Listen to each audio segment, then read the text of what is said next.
Doncs, bueno, tinc una història de professional, diguem aquí, que també és personal, no?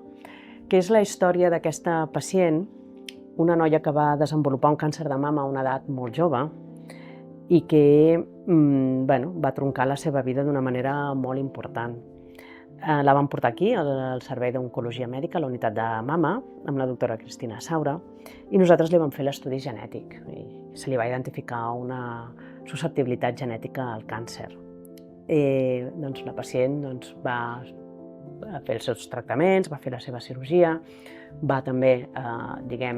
rebre la notificació del que significava ser portadora d'aquesta alteració genètica, el risc d'un altre càncer de mama contralateral, un risc de càncer d'ovari, i tot això ho va anar encaixant en el seu procés mèdic.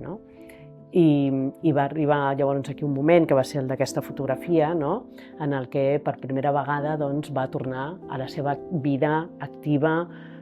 rutinària, com ella se sentia i volia fer, que era aconseguir participar en una contrarellotge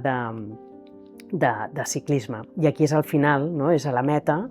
i és una fotografia que m'agrada moltíssim perquè veiem tot el seu entorn, de gent del poble, com l'està animant,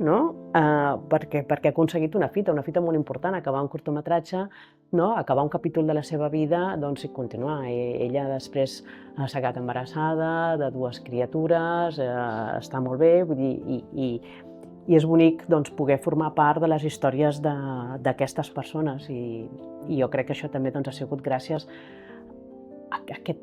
aquest coneixement que hem anat adquirint i que l'hem pogut aplicar en relació a la predisposició genètica al càncer i al desenvolupament de fàrmacs específics. Li tinc molt de carinyo i, a més és una fotografia que va guanyar un premi en un certamen fotogràfic internacional